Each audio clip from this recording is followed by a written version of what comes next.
Hi, I'm Kristal Hart, and welcome to the Kristal Hart Show. We are in Washington, D.C., at the United States Department of Education, where the U.S. Postal Service commemorates the 50th anniversary of Title IX with the release of 4 new Forever stamps. Passed as a clause in the Education Amendments of 1972, Title IX is a civil rights law prohibiting discrimination based on sex in any educational programs or activity receiving federal financial assistance. The stamps feature 4 female athletes, a runner, a swimmer, a gymnast, and a soccer player. With us is Melinda Beck, and she is the artist of the Title IX stamp. Tell us a little bit about the concept and creating this stamp. So I was really excited when I was asked to do this stamp by Derry. Excited as an artist and as a woman and as an amateur athlete. I've been swimming for a quarter century, and both my daughters have been running track all through elementary school and high school and have gone to nationals. So I was really excited to honor the commitment made by student athletes and the diversity of student athletes since Title IX was passed 50 years ago. And I really just wanted to create something that shows a diverse group of athletes and just honor their commitment to the sport and what they've achieved since the passing of Title IX. And how did you come up with the 4? You have a runner, as you said, your daughters do it, a swimmer, but we have a gymnast and a soccer player. How did you narrow it down to those 4? So hard. Originally it was supposed to be just one stamp, but we just couldn't come up with one female athlete and one sport that encompassed the diversity of sports that has happened since Title IX. So we're like, let's just do all 4. And that really just shows the diversity.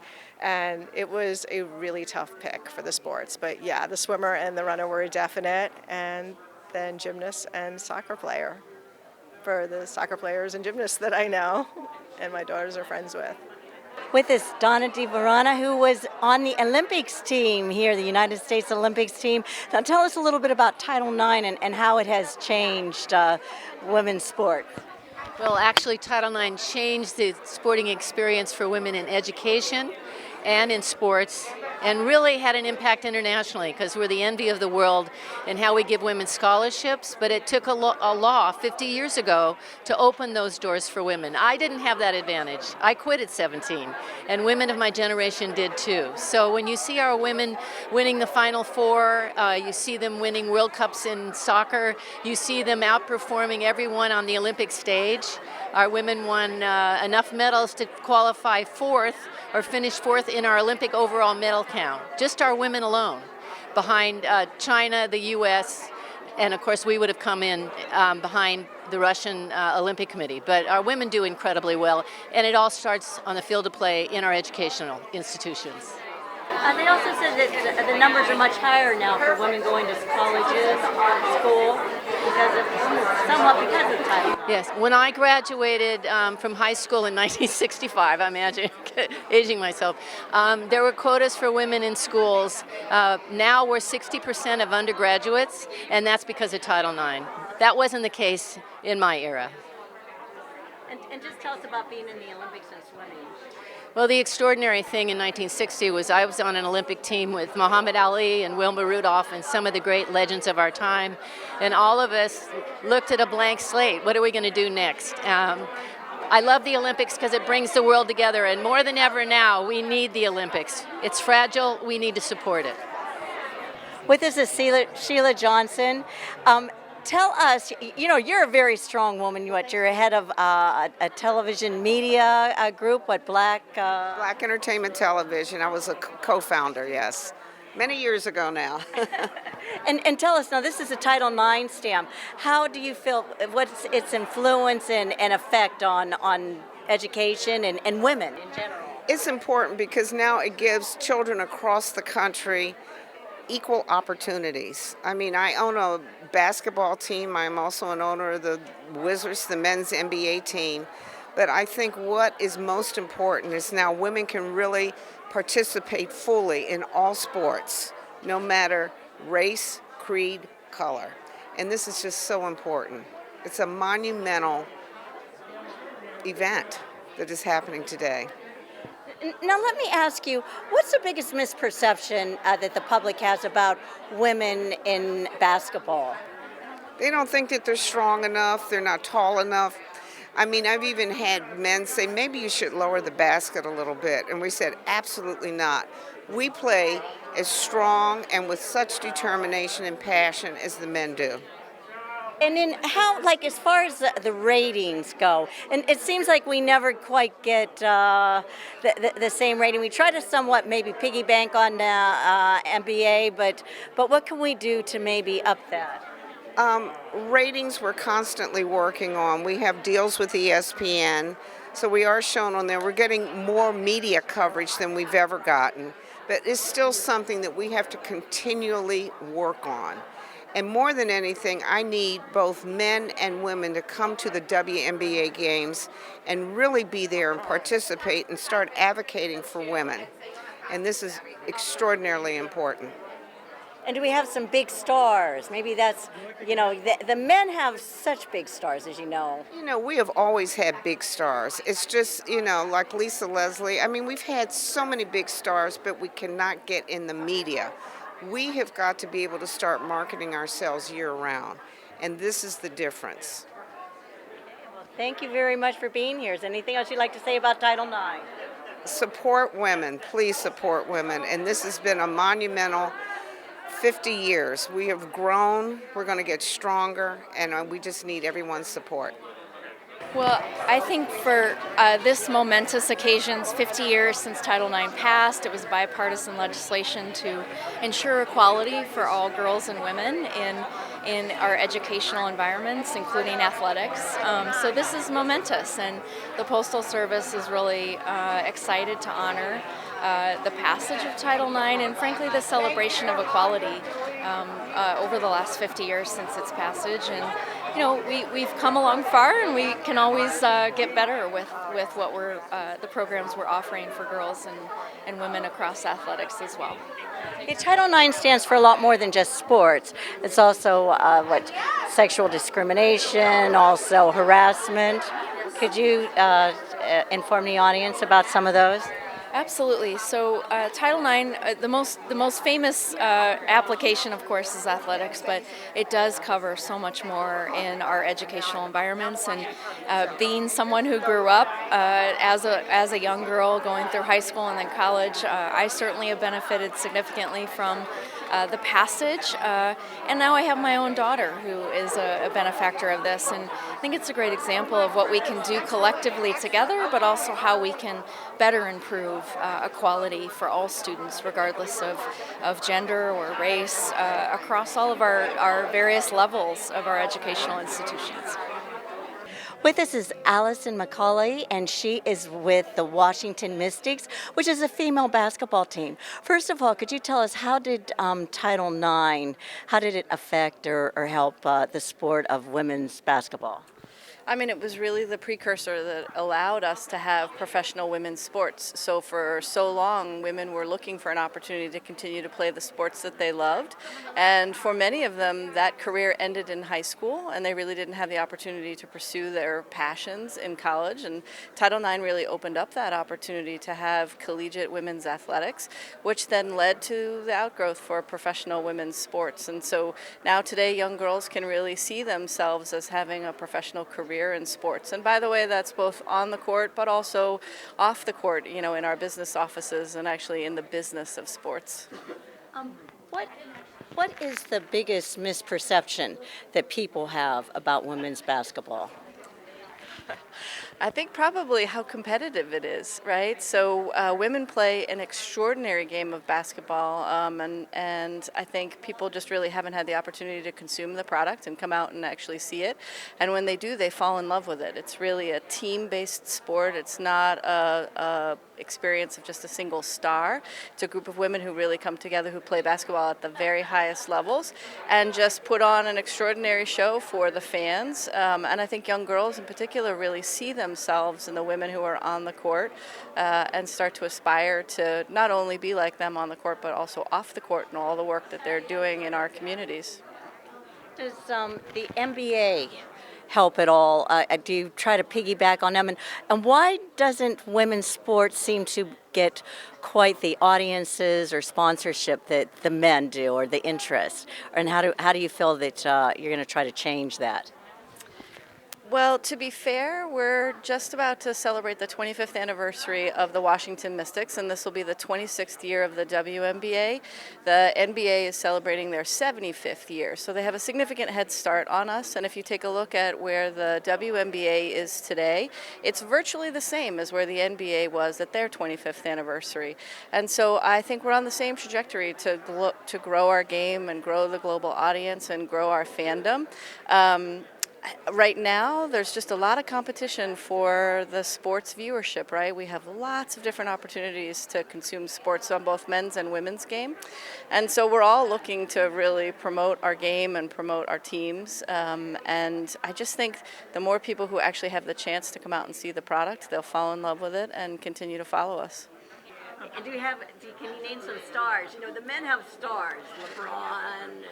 Oh, well, we have one of the largest stars in the WNBA. So Elena Deladon is actually our team captain, and she's the only female basketball player to ever have achieved the 50-40-90 club. And by the way, there's only 7 male athletes who have done that. So she's in elite company there, and extremely well known in the sports world, not just in basketball, but in women's sports in general. So our stars are out there, and it's really just an opportunity for people to come meet them and see how they play.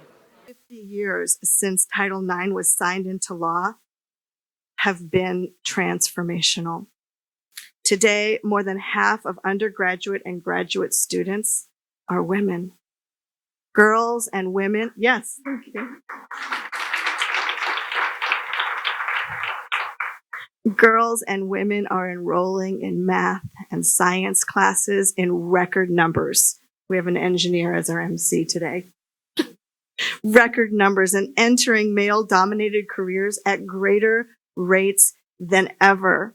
And nearly 10 times as many young women play high school sports as did in 1972. It's a priority for Secretary Cardona that all students have the opportunity to access a rich, well-rounded education, including rigorous STEM learning and engaging in extracurricular activities. And it's Title IX that's helping us get there and reach those goals.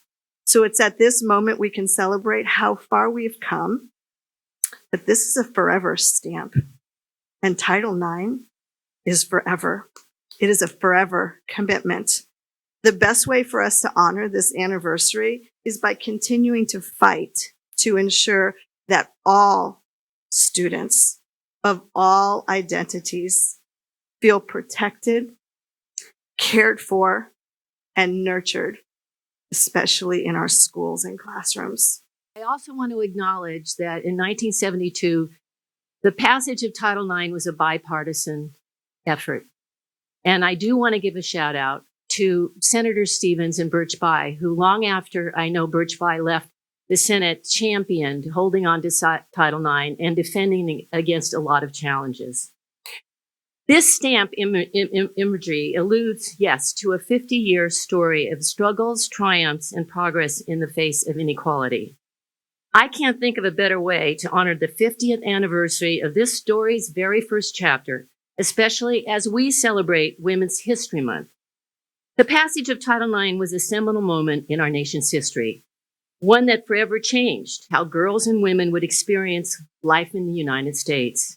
Title IX simply unleashed the potential of generations of girls and women to take their places in our country as leaders in the highest levels of public office, in boardrooms, in courtrooms, and on the playing fields of sport.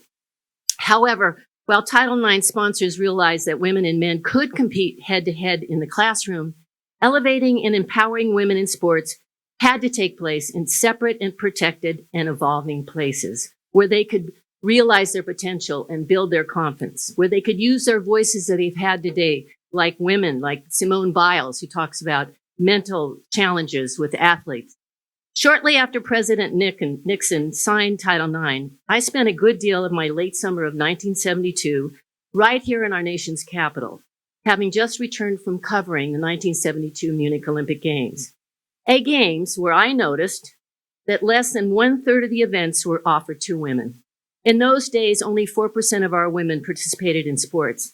Now, because of Title IX, 40% do. Against this backdrop, many of my Olympic teammates and I advocated for former congressional oversight to critically assess how American sporting operations were operated. We hope that digging into the unjust status quo and advocating for compliance of Title IX, women in high school, college, and Olympic levels would lead to meaningful change. Today, we champion American female sports heroes like Simone Biles, Michaela Schifrin, and Katie Ledecky.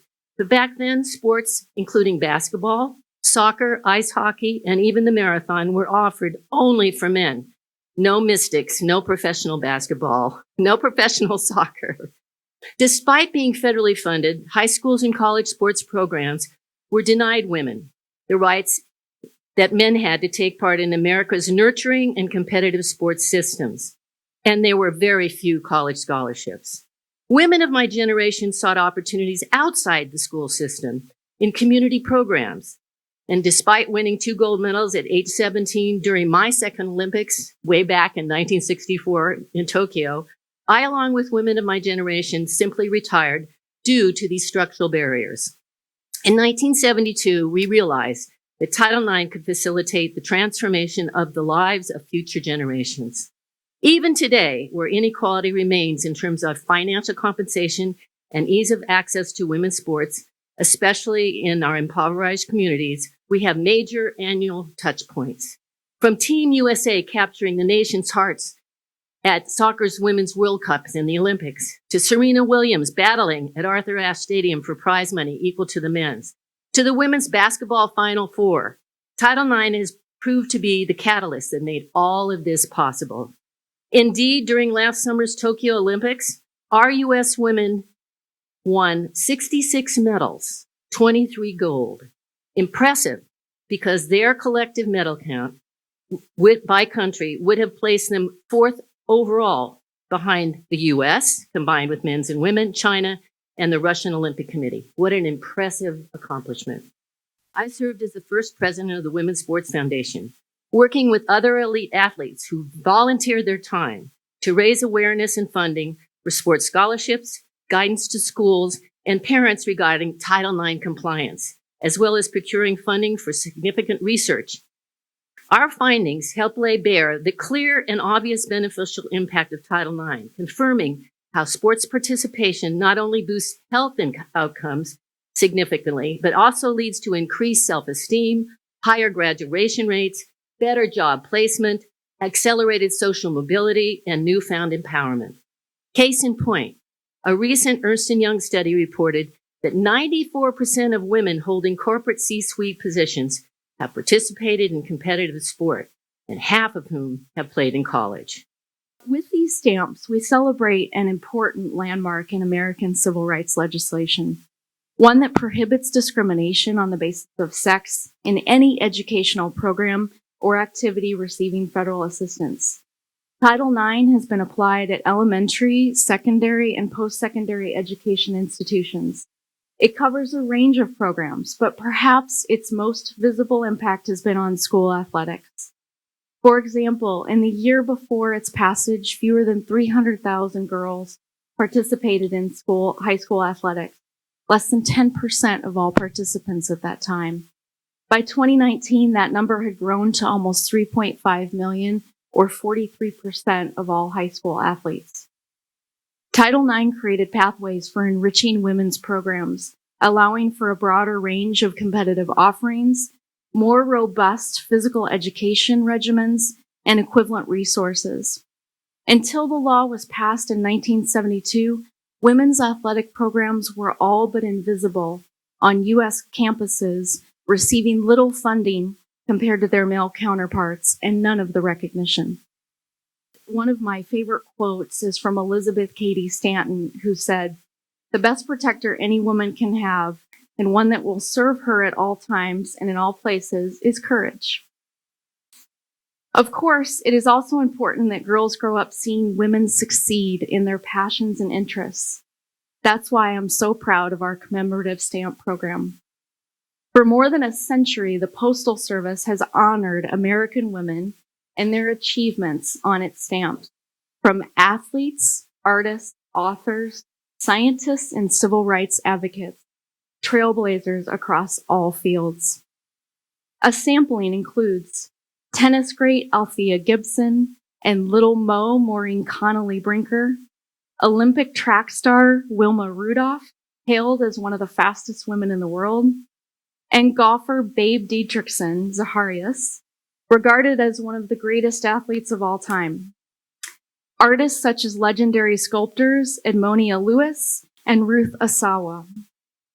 Authors such as Maya Angelou, Flannery O'Connor, and revolutionary science fiction writer Ursula K. Le Guin. Pioneers in science such as Dr. Xin-Xiong Wang, known as the First Lady of Physics, and physicist Sally Ride, the first American woman in space. Some of the most public advocates for civil rights and gender equality, including the amazing Rosa Parks and Shirley Chisholm, legendary performer Lena Horne, and long-standing president of the National Council of Negro Women, Dorothy Height, and many, many pioneers in other fields. Esteemed journalist Gwen Ifill, First Lady Lady Bird Johnson, and one of the most powerful women in American media, publisher Katharine Graham, whose stamp will be released later this year. Each of these women broke new ground with resilience and tenacity, most in fields dominated by men, and we are their beneficiaries. As Maya Angelou observed, each time a woman stands up for herself, without knowing it, possibly without claiming it, she stands up for all women.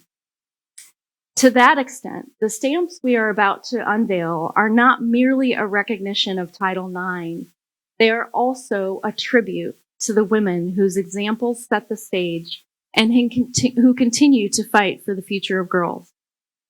Thanks to them, the women and girls of today's generation don't just dream, they are empowered to do. Main thing that I want to say is that I have the privilege to lead a team of 600 people who enforce Title IX. And I want to share some of that context with you all today as we celebrate. The first woman of color elected to Congress, Patsy Mink, and her fellow Congresswoman, Edith Green, among other sex equality advocates, championed the passage of Title IX, which President Nixon signed into law on June 23, 1972. They gave the nation the gift of this sweeping civil rights law because, as the Senate champion Birch Bayh Title IX explained, this is a quote, "The field of education is just one of many areas where differential treatment has been documented. But because education provides access to jobs and financial security, discrimination here is doubly destructive for women." As we know, Title IX promises no person in the United States shall, on the basis of sex, be excluded from participation in, be not denied the benefits of, or be subjected to discrimination under any education program or activity receiving federal financial assistance. That text and the legislative history I just thumbnailed reflect that Congress was explicit about and the president's signature validated intentionally broad protection against sex discrimination in Title IX. Congress meant for Title IX to protect sex equality in education precisely because of what that protection could mean for equality in all walks of life. It's really been an honor to be part of Monumental Sports and Entertainment. But I also want to do a shout out for my 2019 national champion, Washington Mystics.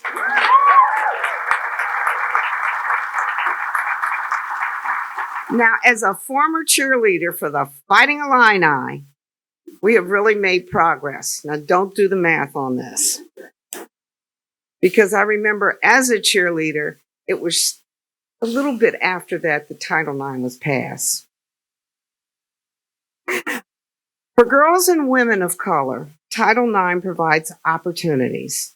There's been progress, but more work needs to be done. We see women in every aspect of sports, and not only women's sports. We have women now who are coaches, medical trainers, and many other positions out there. You have women leading the business operations of teams, and that is gratifying to see. Women have gone from wanting an equal playing field on the court to now fighting for an opportunity to win off the court as executives and team owners. Maybe the biggest challenge is thinking that the legislation is not needed. Progress has happened because of the legislation. Young women may not be aware of the struggle because, thankfully, they were born with the legislation in place. But they do know how to advocate for themselves. For example, Sedona Prince of the University of Oregon saw the poor treatment of their fellow athletes during the NCAA tournament and used their social media platform to bring attention to the matter, which was rectified. And as a former cheerleader, I didn't have the opportunity to advocate for myself, except I was thrown out of the music school. I did get back in. Like today's female athletes are able to. I think today's generation is bold and knows how to use technology and social platforms to advocate for themselves and bring about change. I strongly agree with the Women's Sports Foundation. They state that Title IX is an important federal civil rights act that guarantees that our daughters and sons are treated in a like manner with regard to all educational programs and activities, including sports. And as a former teacher, I believe education gives you autonomy to decide where you want your life to go. Education changes lives. Equality means that there is not a debate needed for girls and women to have access to all the opportunities available to men. Equality is accessibility without having to demand it. Thank you for the opportunity today. This has been truly a special occasion. Thank you. And I'm Kristal Hart reporting from Washington, D.C. at the United States Department of Education on the Title IX stamp. Hope you've enjoyed the show. Thanks for watching, and mail a letter today.